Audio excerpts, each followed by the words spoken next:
بسم اللہ الرحمن الرحیم۔ السلام علیکم ورحمۃ اللہ وبرکاتہ۔ جی آج ہم سورۃ البقرہ کا یہ 5واں رکوع ہے، یہاں سے شروع کرتے ہیں اور یہ پورا رکوع انشاءاللہ آج ہم پڑھیں گے۔ تو سب سے پہلی جو آیت ہے، یا بنی اسرائیل اذکروا نعمتی التی انعمت علیکم۔ یا بنی اسرائیل، یہ یا حرف ندا ہے، یہ تو بار بار ہم پڑھ چکے ہیں۔ یا ایہا، یا یہ حرف ندا ہے، یعنی یہ وہ حروف ہیں جن کے ذریعے سے ہم پکارتے ہیں۔ بنی اسرائیل کیا ہے؟ یہ مضاف الیہ ہے، ٹھیک ہے۔ بنی مضاف ہے، اسرائیل مضاف الیہ ہے، اور یہ بنی اصل میں کیا تھا؟ بنین تھا، بنون، بنین۔ بنون اس کی فاعلی حالت ہے، بنین اس کی مفعولی اور جری حالت ہے۔ تو ہم نے یہ اصول پڑھا ہے کہ منادا اگر مضاف ہوتا ہے تو اس کی جو حالت ہوتی ہے وہ نسبی ہوتی ہے، تو نسبی حالت بنین ہوگی، بنون نہیں ہوگی، بنین ہوگی۔ تو مضاف ہونے کی وجہ سے ہم نے پڑھا تھا کہ جمع مذکر سالم سے آخر میں نون گر جاتا ہے، تثنیہ کا نون بھی گر جاتا ہے اور جمع کا نون بھی گر جاتا ہے، تو یہ بنی ہو گیا، ٹھیک ہے۔ اصل میں تھا بنین، نون گر گیا مضاف ہونے کی وجہ سے۔ تو اب اس کا ترجمہ کیا ہوگا؟ یا بنی اسرائیل، اسرائیل مضاف الیہ ہے لیکن اس کو زبر لگی ہوئی ہے، یہ غیر منصرف ہے۔ غیر منصرف ان الفاظ کو کہتے ہیں جو یعنی زیر قبول نہیں کرتے، ان کو زیر کی جگہ بھی زبر ہی ہوتی ہے اور وہ زبر قائم مقام ہوتی ہے زیر کے، ٹھیک ہے۔ یا بنی اسرائیل، اے اسرائیل کی اولاد، یا اے بنی اسرائیل، دونوں طرح ترجمہ کر سکتے ہیں، بنی اسرائیل یا اے اسرائیلیو یا اے اسرائیل کی اولاد۔ بنین ظاہر ہے کہ یعنی کہ اولاد کو کہتے ہیں۔ اسرائیل، اس کے بارے میں یہ عام طور پر آپ جانتے ہیں کہ اسرائیل حضرت یعقوب علیہ السلام کا لقب تھا۔ اسرائیل یہ عبرانی لفظ ہے اور اس کے معنی عبداللہ، اسر کے معنی عبد، ایل کے معنی اللہ، عبداللہ۔ یہ یعقوب علیہ السلام جو اسحاق علیہ السلام کے بیٹے تھے اور ابراہیم علیہ السلام کے پوتے تھے۔ یا بنی اسرائیل، اے اسرائیل کی اولاد۔ عام طور پر یہودیوں کو بنی اسرائیل کہا جاتا ہے عام طور پر، اور یہ یعقوب علیہ السلام کی اولاد، ٹھیک ہے، ان کو ہم کہتے ہیں بنی اسرائیل۔ تو یہ اب تاریخ میں انہی کے لیے استعمال ہوتا ہے، قرآن مجید نے بھی انہی کے لیے یہ لفظ استعمال کیا، یا بنی اسرائیل، اے بنی اسرائیل۔ اذکروا، ذکر یذکر، ذکر، ذکر کہتے ہیں یاد دہانی کو، یاد کرنے کو، تو یہ فعل امر ہے۔ اذکر، اذکرا، اذکرو، یاد کرو، جمع مذکر حاضر فعل امر، یاد کرو، ٹھیک ہے۔ نعمتی التی، میری نعمت کو، نعمت، نعمت یا میری، یا کا مطلب ہے میری، نعمتی میری نعمت، ملانے کی وجہ سے یا کو زبر آ گئی، کیونکہ یہ یا کے اوپر زبر آئے گی، یا کے نیچے سے نہیں آئے گی، نعمتی التی، کیونکہ زیر اس کو ثقیل بنا دیتی ہے۔ نعمتی التی، یاد کرو میری نعمت، التی وہ جو، یہ نعمت چونکہ مؤنث ہے تو اس کے لیے اسم موصول بھی مؤنث استعمال ہوا، التی، یاد کرو میری نعمت وہ جو انعمت علیکم، کی میں نے تمہارے اوپر۔ اب چونکہ پہلے بھی نعمت کا لفظ ہم بول چکے ہیں تو دوسرا یہ جو فعل استعمال ہوا ہے انعمت، میں نے انعام کیا، تو دو مرتبہ ہم یہ نعمت کا لفظ نہیں دہرا سکتے، لہذا ایک دفعہ دہرانے میں وہ مفہوم آ گیا، نعمتی التی انعمت علیکم، میری نعمت وہ جو میں نے کی، انعمت میں نے کی، علیکم تمہارے اوپر۔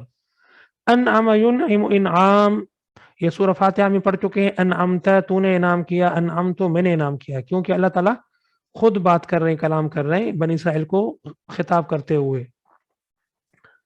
تو یہ بنی اسرائیل کی نعمتیں بہت زیادہ ہیں۔ ایک تو نبیوں کا سلسلہ چلا، آسمانی کتابیں نازل ہوئیں، من و سلوہ ان کو حاصل ہوا، اور فرعون سے نجات ملی، ان کو غرق کیا گیا، اللہ تعالیٰ کی بے شمار نعمتیں ان کے اوپر، ٹھیک ہے۔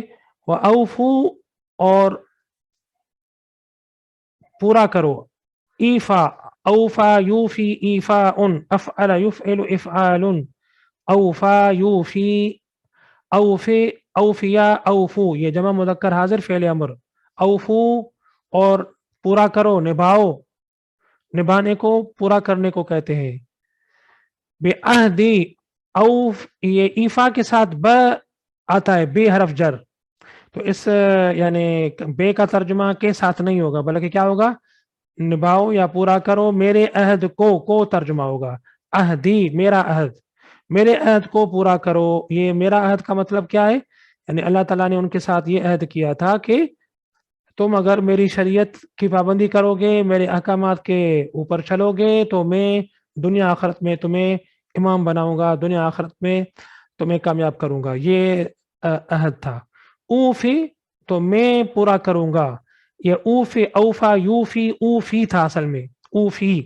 یا گر گئی کیونکہ یہ اوفو کا جواب ہے، جزا ہے، تو جزا میں یا جواب میں وہ یا حرف علت گر جاتی. اوفی میں پورا کروں گا. یہ متکلم کا صیغہ ہے، واحد متکلم فعل مضارع. بے عہدکم تمہارے عہد کو، تمہارے عہد کو میں پورا کروں گا. تو میرا عہد کیا ہے، شریعت کی پابندی. تمہارا عہد کیا ہے، یعنی میرا عہد کیا ہے، میں تمہیں دنیا آخرت میں امام بناؤں گا. تمہارا عہد کیا ہے جو میرے ساتھ کیا ہے، کہ تم شریعت کی پابندی کرو گے. وَإِيَّايَ فَارْهَبُونَ اور خاص مجھ سے، یہ ہم پہلے بھی پڑھ چکے ہیں کہ یہ ایا تخصیص کے لیے، تاکید کے لیے استعمال ہوتا ہے. جیسے ایاک، خاص تجھ سے یا تجھ ہی سے، تو تجھ ہی سے ترجمہ کریں یا خاص تجھ سے ترجمہ کریں. یہاں پہ ترجمہ ہوگا یا کے حساب سے، وَإِيَّا یا متکلم کے لیے. اور خاص مجھ سے، فرحبونی پس ڈرو. اور یہ نی اصل میں نی تھا، یہ بھی تخفیف کے طور پر یا حرف علت گر گیا ہے، فرحبونی ہو گیا. پس ڈرو مجھ سے، یعنی فعل سے پہلے اگر مفعول آئے، ٹھیک ہے، تو اس میں تاکید پیدا ہو جاتی ہے. یا اگر فعل کے اوپر فا لگ کر آئے تو بھی مزید تاکید پیدا ہو جاتی ہے. یہ گرامر کا اصول ہے. تو یہاں پہ دیکھیں، ایک تو یا یہ مفعول ہے اور یہ فعل سے پہلے آیا ہے، دوسرا فعل کے ساتھ فا بھی لگ کے آئی ہے، تو دو تاکیدیں ہیں. تو اب دونوں تاکیدوں کا ترجمہ ہم کیسے کریں گے، اور خاص مجھ سے ہی ڈرو. رہیب یرہبو، یہ جو لفظ ہے رہبہ، ڈرنا، ڈرنے کو کہتے ہیں، ٹھیک ہے. اور رہبانیت کا لفظ بھی اسی سے نکلا ہے. اور خاص مجھ سے پس ڈرو مجھ سے، یہ لفظی ترجمہ ہوگا. لیکن یہ سارے جملے کا ترجمہ عربی میں یہ ہوگا کہ اور مجھ ہی سے ڈرو، یا خاص مجھ ہی سے ڈرو، کسی اور سے ڈرنے کی ضرورت نہیں ہے تمہیں. اور یہ ڈرنے کی بات اللہ تعالیٰ نے اس لیے کی ہے کہ اگر تم عہد کو نہیں نبھاؤ گے تو پھر مجھے تمہیں سزا دینی پڑے گی، تو میرے سزا سے ڈرو، ٹھیک ہے. وَآمِنُوا اور ایمان لاؤ، مان لو. آمن یؤمن، ایمان کا یہ جمع مذکر حاضر فعل امر. آمن، آمنا، آمنو، اور ایمان لے کر آؤ. آمنو جو ہے نا وہ فعل ماضی ہے، یہ میم کو جو زیر آمن یہ فعل امر کی نشانی ہے. آمنو ایمان لے کر آؤ. بما انزلت اس پر جو نازل کیا ہے میں نے. بے کا ترجمہ یعنی پر ہوگا، ما موصولی ہے، اس سے موصول. انزلت یہ واحد متکلم فعل ماضی، انزل ینزل انزال. اور ایمان لاؤ اس پر جو نازل کیا ہے میں نے. مصدقا لما معکم تصدیق کرنے والا ہے جو میں نے نازل کیا ہے. کیا؟ قرآن مجید. قرآن مجید کا تذکرہ ہو رہا ہے، اب بنی اسرائیل کا تذکرہ ہو رہا ہے. یہاں سے لے کر کے تقریباً 14ویں رکوع تک یہ بنی اسرائیل کی تاریخ بیان کی گئی ہے. شروع میں ہم جو 4 رکوع پڑھ چکے ہیں اس سے پہلے، اس میں یعنی منافقین سے خطاب تھا، عام انسانوں سے خطاب تھا، ان کو دعوت توحید دی گئی تھی اور ان کو دعوت عبادت دی گئی تھی. اب اہل کتاب سے یعنی خاص طور پر یہودیوں سے خطاب کیا جا رہا ہے اور ان کی تاریخ بیان کی جا رہی ہے، اور سب کو متوجہ کیا جا رہا ہے کہ اگر تم نے میری توحید سے انکار کیا، میری عبادت سے انکار کیا، تو اس قوم کی تاریخ کو ذرا مد نظر رکھو. یہ جس کا ابھی تذکرہ شروع ہو رہا ہے کہ انہوں نے جب اللہ تعالیٰ کے ساتھ شرک کیا اور پھر اللہ تعالیٰ کے احکامات کی خلاف ورزی کی تو تاریخ میں ان کا کیا حشر ہوا۔ تو نمونے کے طور پر اللہ تعالیٰ نے یہودیوں کی تاریخ پیش کی ہے۔ ساری انسانی تاریخ میں یہودیوں کی تاریخ کیوں پیش کی ہے؟ اس میں بڑی حکمتیں ظاہر ہیں، اور یعنی دنیا کی یعنی اہم قوم ہے یہودی، جن کے اوپر اللہ تعالیٰ نے بے شمار انعامات فرمائے، اور پھر نافرمانی کے نتیجے میں سخت سزائیں بھی یہ واحد قوم ہے جن کو دی گئی ہے۔ تو اس لیے اللہ تعالیٰ نے اس قوم کا خاص تذکرہ کیا ہے۔ اب یہ مصدقاً یہ حال ہے، یعنی ایمان لے کر آؤ اس پر جو میں نے نازل کیا، اور وہ جو کتاب میں نے نازل کیا یعنی قرآن، مصدقاً تصدیق کرنے والی ہے۔ یہ جو میں نے نازل کیا یعنی کتاب قرآن، یہ تصدیق کرنے والا ہے۔ صدق یصدق تصدیق، مصدق اس کا اسم فاعل ہے، مصدقاً تصدیق کرنے والی ہے، لما معکم اس کی جو معکم تمہارے ساتھ ہے، جو کتاب تمہارے ساتھ ہے یعنی تمہارے پاس ہے، یعنی تورات، انجیل، زبور وغیرہ، یہ قرآن مجید اس کی تصدیق بھی کرتی ہے کہ یہ بھی اپنے دور میں اللہ کی آسمانی کتابیں ہیں جو تمہیں دی گئی تھی۔ وَلَا تَكُونُوا، اب آگے اللہ تعالیٰ تنبیہ کر رہا ہے ان کو، یہودیوں کو، وَلَا تَكُونُوا اور نہ بن جاؤ، نہ ہو، لا تکونو فعل نہیں ہے جمع مذکر حاضر، کان یکون تکونو، نون اعرابی گر گیا فعل نہیں کی وجہ سے، لا تکونو نہ بن جاؤ، اول کافرن پہلے کافر، پہلے منکر، پہلے انکار کرنے والے، بھی اس کا، ہی کا اشارہ کس کی طرف ہے؟ انزلتو میں جو موجود ہے کتاب یعنی قرآن، اور نہ بن جاؤ پہلے کافر، پہلے انکار کرنے والے اس کے، کیونکہ تمہیں پتہ ہے، تم جانتے ہو، اور تمہاری کتابوں میں اس قرآن کی حضور کی پیشن گوئیاں موجود ہیں، لہذا تمہیں تو پہلے اس کو ماننا چاہیے، سب سے پہلے تم کو ماننا چاہیے، تو لہذا تم پہلے انکار کرنے والے نہ بن جاؤ۔ وَلَا تَشْتَرُوا بِآيَاتِي ثَمَنًا قَلِيلًا، اور نہ خریدو، اشترا یشتری خریدنے کو بھی کہتے ہیں، بیچنے کو بھی کہتے ہیں، دونوں مفہوم ہے۔ یہاں پہ آپ ترجمہ کریں گے خریدنا تو بھی صحیح ہے، بیچنا تو بھی صحیح ہے۔ ولا تشترو فعل نہیں اشترا یشتری سے، اور یہ جمع مذکر حاضر کا صیغہ ہے، لا تشترو نہ بیچو، بے آیاتی میری آیتوں کو، آیت کی جمع آیات، بے کا ترجمہ نہیں ہوگا، ثمنًا قلیلاً یعنی تھوڑی سی قیمت، ثمن کہتے ہیں قیمت کو، معاوضے کو، معاوضہ، کمپنزیشن، قلیلاً تھوڑا، یعنی وہ تو یہودی ان کو بہت بڑا سمجھتے تھے، لیکن اللہ تعالیٰ نے کہا ہے کہ دنیا جتنی بھی تم اکٹھی کر لو، اس کو جتنا بھی بڑا سمجھو، اللہ کی نظر میں وہ تھوڑی ہے۔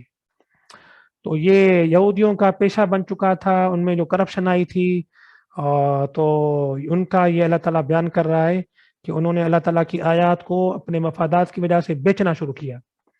وَإِيَّايَ فَاتَّقُونَ اور خاص مجھ سے، فَاتَّقُونَ پس ڈرو مجھ سے، اور خاص مجھ ہی سے ڈرو، یہ مفہوم ہوگا اس کا، اتقا یتقی، تقوی اختیار کرنا، ڈرنا، خوف کرنا، یہ مفہوم ہے۔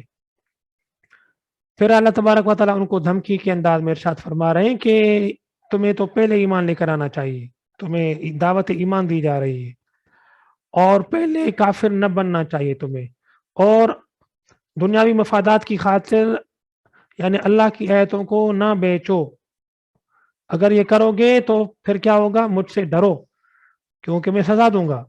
وَلَا تَلْبِسُوا، یہ لبس یلبسو، دو لفظ ہیں عربی میں، یاد کر لیں، ایک ہے لبس یلبس باب ضرب یضرب، دوسرا ہے لبس یلبسو باب سمع یسمع۔ یہ جو لبس یلبسو ہے یہ کپڑے پہننے کو کہتے ہیں، لباس، کپڑا پہننا، اور یہ لبس یلبسو یعنی مشتبہ بنانا، ملانا، ٹھیک ہے، اور ولا تلبسو نہ ملاؤ، اس میں بھی لباس والا مفہوم ہے۔ لباس کیوں کسی کے اوپر پہنایا جاتا ہے؟ چھپانے کے لیے، تو یہ مفہوم اس میں بھی موجود ہے، لبس یلبسو، نہ چھپاؤ، نہ مشتبہ کرو، نہ ملاؤ حق کو باطل کے ساتھ۔ اس میں یہودی ماہر ہو چکے تھے تاریخی یعنی تجربوں کی روشنی میں، تو وہ حق کو باطل کے ساتھ ملا کر پیش کرتے تھے، باطل کو حق کر کے پیش کرتے تھے، حق کو باطل کر کے پیش کرتے تھے، جیسے حضور علیہ الصلوۃ والسلام کی انہوں نے مخالفت کی، جان بوجھ کر مخالفت کی، ان کو باطل کر کے پیش کیا، اور اپنے باطل کو حق کر کے پیش کیا. تو یہ یہودی علماء کا شیوا ہے جو قرآن مجید نے بیان کیا ہے. قرآن مجید نے ان کے اس رویے کے اوپر تنقید کی ہے. اور آگے وَتَكْتُمُ الْحَقَّ، یہ وہ حرف عطف ہے، تو لا کا تعلق تکتم الحق سے بھی ہوگا. لا تکتم الحق، اور نہ چھپاؤ حق کو. کتم یکتم کہتے ہیں کتمان، یعنی چھپانے کو. نہ چھپاؤ حق کو. تو یہ لا اس کے ساتھ بھی لگی ہوئی ہے، موجود نہیں ہے لفظوں میں، لیکن حرف عطف کے ذریعے سے یہ اس کے حکم میں ہے. اور نہ چھپاؤ حق کو. وَأَنْتُمْ تَعْلَمُونَ، حالانکہ یہ واو حالیہ ہے، حالانکہ تم جانتے ہو. تو ایسا نہیں تھا کہ یہودی انجانے میں یہ سب کچھ کر رہے تھے، جان بوجھ کر رہے تھے. ان کو پتا تھا، ان کی کتابوں میں پیشن گوئیاں موجود تھی. قرآن مجید نے اس بات کو مختلف جگہوں پر بیان فرمایا ہے کہ یعرفونہ کما یعرفون ابناءہم، یہ حضور کو اسی طرح جانتے ہیں جیسے اپنی اولاد کو جانتے ہیں. تو یہاں پر بھی قرآن مجید یہی بیان کر رہا ہے کہ حالانکہ تم جانتے ہو، پھر بھی تم حق کو باطل کے ساتھ ملا کر لوگوں کے سامنے پیش کرتے ہو اور حق کو چھپاتے ہو. وَأَقِيمُوا الصَّلَاةَ، اور قائم کرو نماز کو. اقیموا، اقام یقیم اقامۃ، قائم کرنا. یہ فعل امر ہے جمع مذکر حاضر. اقم، اقیما، اقیمو، قائم کرو. الصلاۃ یہ مفعول ہے، نماز کو. نماز یہودیوں میں بھی یہ موجود رہی ہے، عیسائیوں میں موجود رہی ہے. اکثر و بیشتر مذاہب میں نماز یعنی عبادت خاص ایک طریقہ ہے، وہ رائج رہا ہے. وآتوا الزکات، اور ادا کرو زکات یا دو زکات. آتا یوتی ایتاء، دینا. آتا یوتی ایتاء، باب افعال، افعل یفعل افعال. اور ادا کرو زکات یا دو زکات، دونوں یعنی ترجمے ہو سکتے ہیں. اور ورکعوا مع الراکعین، اور رکوع کرو رکوع کرنے والوں کے ساتھ. ارکعوا، رکع یرکعوا، رکوع جھکنے کو کہتے ہیں. آپ کو پتا ہے کہ نماز میں ہم رکوع کی پوزیشن میں جو جاتے ہیں اس خاص پوسچر کو، پوزیشن کو رکوع بولتے ہیں. ٹھیک ہے، رکوع کرو رکوع کرنے والوں کے ساتھ. یہ مع مضاف راکعین کی طرف، راکعون راکعین، یہ مضاف الیہ ہونے کی وجہ سے راکعین ہے. راکع رکوع کرنے والا، یہ اسم فاعل ہے ثلاثی مجرد کا. تو رکوع کرنے والوں کے ساتھ رکوع کرو، یعنی نماز تو قائم کرو لیکن جماعت کے ساتھ. یہودیوں میں جو اخلاقی بگاڑ آ چکا تھا اور شریعت کی خلاف ورزی ان میں جو عام آ گئی تھی، جن کی وجہ سے ان کے اوپر سزائیں بھی نازل ہوئی اللہ تعالیٰ کی طرف سے. تو ان میں پہلا جرم نماز کو چھوڑنا تھا، دوسرا زکوٰۃ کو چھوڑنا تھا، اس کی جگہ سود اختیار کرنا تھا، اور تیسرا نماز اگر پڑھتے بھی تھے تو جماعت کے ساتھ نہیں پڑھتے تھے، بلکہ عام غریب لوگوں کے ساتھ عبادت گاہ میں، اپنے سینا گاگ میں، ٹھیک ہے، وہ عام لوگوں کے ساتھ نماز پڑھنے کو معیوب سمجھتے تھے اور آر محسوس کرتے تھے کیونکہ وہ متکبر ہو چکے تھے. تو اللہ تعالیٰ ان کو کہہ رہا ہے کہ شریعت کی طرف لوٹ آؤ، یہ جو تم نے چیزیں چھوڑ دی ہیں یہ نہ چھوڑو، ان کو اختیار کرو. اتامرون الناس، کا مطلب ہے یہ اسم استفہام ہے. کیا؟ تأمرون تم حکم کرتے ہو، امر یأمر، تأمر تأمران تأمرون، یہ جمع مذکر حاضر فعل مضارع. کیا تم حکم کرتے ہو، امر کہتے ہیں حکم کرنے کو، کیا تم حکم دیتے ہو الناس لوگوں کو، بالبر نیکی کا. ٹھیک ہے، لوگوں کو تو یہ کہہ رہے ہو کہ وعدے نبھاؤ، اچھی بات ہے، ٹھیک ہے، نیکی کرو، اچھی بات ہے، لیکن تم خود اللہ کے ساتھ جو عہد کیا ہے وہ توڑ رہے ہو. بر کا مطلب یہاں عہد نبھانا ہے. ویسے تو بر کا مطلب تمام تر نیکیاں ہیں، نیکی ایک جامع لفظ ہے جس میں تمام تر نیکیاں آ جاتی ہیں. کیا تم حکم کرتے ہو لوگوں کو نیکی کا، وتنسون انفسکم، اور بھلا دیتے ہو اپنے آپ کو، اپنے نفسوں کو. نسی ینسا، نسیان کہتے ہیں بھلانا، تو فرگیٹ. تنسون جمع مذکر حاضر فعل مضارع. تنسون تم بھلاتے ہو، انفسکم نفس کی جمع انفس، انفسکم اپنے نفسوں کو یعنی اپنے آپ کو. یہ بھی ان میں اخلاقی بگاڑ آ گیا تھا کہ وہ دوسروں کو تو نیکی کا حکم دیتے تھے کسی حد تک لیکن خود عمل نہیں کرتے تھے، یعنی بدعملی کا شکار ہو چکے تھے. یہ یہودیوں کے علماء کا رویہ تھا جو انہوں نے اختیار کیا تھا. وَأَنْتُمْ تَتْلُونَ الْكِتَابَ، حالانکہ، یا واو حالیہ ہے، حالانکہ تم تلاوت کرتے ہو کتاب کی. کتاب کا مطلب یہاں تورات ہے، کیونکہ یہودیوں کا تذکرہ ہو رہا ہے، ان کو اپنی کتاب کی بات سمجھائی جا رہی ہے، بتائی جا رہی ہے. حالانکہ تم تلا یتلو تلاوتن، تلاوت کرنا، یہ جمع مذکر حاضر فعل مضارع، تلا یتلو تلاوت کرنا، اور تم تلاوت کرتے ہو الکتاب کتاب کی. یہاں پہ کتاب الکتاب، ال یہ عہد کا ہے، یعنی خاص کتاب مراد ہے جو ذہنوں میں موجود ہے، اور وہ کیا ہے؟ تورات، جس کا تذکرہ ہو رہا ہے. ظاہر ہے کہ ذہنوں میں اسی کتاب کا نام آ رہا ہے کیونکہ اسی قوم کا تذکرہ ہو رہا ہے. افلا تعقلون، کیا پھر نہیں سمجھتے ہو تم، عقل سے کام نہیں لیتے ہو تم؟ افلا تعقلون، یہ فا آتی ہے عام طور پر، یہ اسلوب عربی کا. یہاں پہ فا کا ترجمہ پھر بھی کر سکتے ہو، اگر نہ کرنا چاہو تو بھی ٹھیک ہے. کیا تم عقل سے کام نہیں لیتے؟ کیا تم سمجھتے نہیں ہو؟ عقل یعقل، سمجھنا، یعنی یہ کتنی بے عقلی کی باتیں تم کر رہے ہو. سوچو تو صحیح، اپنے آپ کو بڑا عقل مند کہتے ہو، لیکن یہ تو بے عقلی کی باتیں ہیں، تمہارے خود نقصان کی باتیں ہیں جو تم کر رہے ہو. وَاسْتَعِینُوا، اور مدد طلب کرو. استعان یستعین، یہ ہم پہلے ہی پڑھ چکے ہیں. وَإِيَّاكَ نَسْتَعِین، یہ استعان یستعین، استعانۃ باب استفعال. استعین، استعینا، استعینو، یہ فعل امر ہے. استعینو جمع مذکر حاضر کا فعل امر ہے. اور مدد مانگو بالصبر، صبر کے ذریعے، یہ بے کا ترجمہ کے ذریعے. والصلاة، اور نماز کے ذریعے. یعنی ایک تو نماز کے ذریعے سے مدد مانگو اور صبر کے ذریعے سے.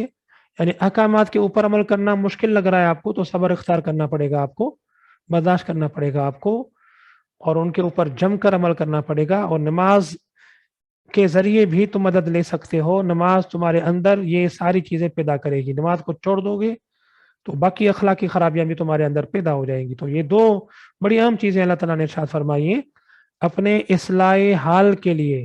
تو انسان اگر اپنی اصلاح چاہتا ہے تو یہ دو بڑے زبردست نسخے ہیں جو اللہ تعالیٰ نے یہودیوں کو بتایا، ہمارے لیے بھی یہی ہے ظاہر ہے، ایک صبر اور دوسرا نماز. وَإِنَّهَا لَكَبِيرَةٌ، اور بے شک وہ، ہا کی جو ضمیر ہے یہ الصلاۃ کی طرف لوٹ رہی ہے، یعنی نماز، کیونکہ وہ مؤنث ہے. اور بے شک وہ لَكَبِيرَةٌ، لا یعنی ضرور، یہ تاکید کے لیے آیا ہے. لا کبیرہ کہتے ہیں بڑی کو، یہاں بڑی کا مفہوم یہ ہے دشوار، گراں، مشکل. ظاہر ہے جو بڑی چیز ہوتی ہے تو مشکل ہوتی ہے، مشکل لگتی ہے. اور بے شک وہ ضرور مشکل ہے، دشوار ہے، مگر الا علی الخاشعین، مگر عاجزی کرنے والوں پر. یعنی عاجزی کرنے والوں پر یہ مشکل نہیں ہے، گراں نہیں ہے، جو عاجزی کرنے والے ہوں گے. چونکہ یہودی متکبر ہو چکے تھے، ان کے اندر تکبر آ چکا تھا، تو ان کو اب یہ نماز جماعت کے ساتھ اور ویسے بھی نماز کا نظام مشکل لگ رہا تھا. اور جو عاجزی کرنے والے ہوں گے، جن کے اندر یہ صفت ہوگی، تو یہ ان کے لیے ظاہر ہے کہ آسان لگے گا. یہ خاشعین یعنی عاجزی کرنے والا، یہ خشع یخشع خاشع ثلاثی مجرد کا اسم فاعل ہے. خشع یخشع، عاجزی کرنا، ٹھیک ہے. الذین، اب یہ اس کی اس موصول ہے، صفت بیان کی جا رہی ہے خاشعین کی. وہ جو، یہ یعنی عاجزی کرنے والے کون ہیں؟ وہ جو یظنون، ظن، یظن، ظن عام طور پر استعمال ہوتا ہے گمان کے معنی میں. ظن یظن، نصر ینصر، ظنن یظنن، تو یہ ظن یظن ہو گیا، نون دو مرتبہ آیا تو اس کو مدغم کر دیا گیا، ملایا گیا، ظن یظن. لیکن یہاں پر سیاق و سباق یہ بتا رہا ہے کہ یہاں پہ گمان کے معنی میں یہ نہیں ہوا بلکہ یقین کے معنی میں استعمال ہوا ہے. تو یہ لفظ یہاں پہ یقین کے معنی دے رہا ہے کیونکہ سیاق و سباق میں اس کا یہی مفہوم بن رہا ہے، گمان نہیں بنے گا. الذین یظنون، جو گمان نہیں، جو یقین کرتے ہیں، انہم بے شک وہ، ملاقو ربہم ملاقات کرنے والے ہیں اپنے رب کے ساتھ. ملاقو یہ کیا ہے؟ یہ مضاف ہے، یہ اصل میں تھا ملاقون، ملاقن، ملاقیان، ملاقون، اسم فاعل ہے ثلاثی مزید فی کا، ملاقن، ملاقیان، ملاقون. اور یہ لاقا یلاقی ملاقاتن، قاتل یقاتل مقاتلتن با مفاعلہ، ٹھیک ہے. تو نون اس کا ملاقون کا نون گر گیا کیونکہ یہ مضاف ہو رہا ہے، مضاف سے نون اعرابی گر جاتا ہے. ملاقو ربہم ملاقات کرنے والے ہیں، ربہم یہ مضاف الیہ اپنے رب کے ساتھ. کب؟ قیامت کے دن، اس کا تذکرہ ہو رہا ہے. تو ظاہر قیامت یقینی ہے، تو یہاں ظن کا مطلب بھی یقینی نکلے گا، گمان نہیں نکلے گا، کیونکہ ان کا بالکل یقین ہوتا ہے کہ وہ اپنے رب سے ملاقات کریں گے یعنی قیامت کے دن. وَأَنَّهُمْ اور بے شک وہ الیہ اس کی طرف یعنی رب کی طرف، ہی کا اشارہ یا ضمیر رب کی طرف ہے. راجعون لوٹنے والے ہیں، رجع یرجع ضرب یضرب لوٹنا، راجع یہ اسم فاعل ہے، راجعون اور بے شک وہ اس کی طرف لوٹنے والے ہیں قیامت کے دن. تو یہ اب یہاں سے یہودیوں کی تاریخ شروع کر دی گئی ہے، اور یہ اللہ تعالیٰ نے یعنی دعوت توحید اور عبادت کو چھوڑ دینے کے نتیجے میں یعنی تمہارا جو حشر ہوگا اور تم جس تاریخ سے گزرو گے تو وہ وہی تاریخ ہوگی جو جس سے یہودی گزرے ہیں. تو یہودیوں کے انجام کو، یہودیوں کی تاریخ کو ذرا تازہ کر لو تاکہ تم ان جیسے نہ بن جاؤ. تو یہ اصل سیاق و سباق ہے اس رکوع کا. ٹھیک ہے جی، یہاں سے اب یہودیوں کی ساری تاریخ آتی جائے گی اس رکوع نمبر 14 تک انشاءاللہ. تو یہ بڑا مختصر اور سادہ سا ترجمہ تھا جو میں نے آپ کو کر کے دکھایا ہے. اللہ تعالیٰ سے دعا ہے کہ مجھے آپ کو قرآن مجید کا ترجمہ آسان بنائے ہمارے لیے اور اس کو سمجھنے کی توفیق عطا فرمائے.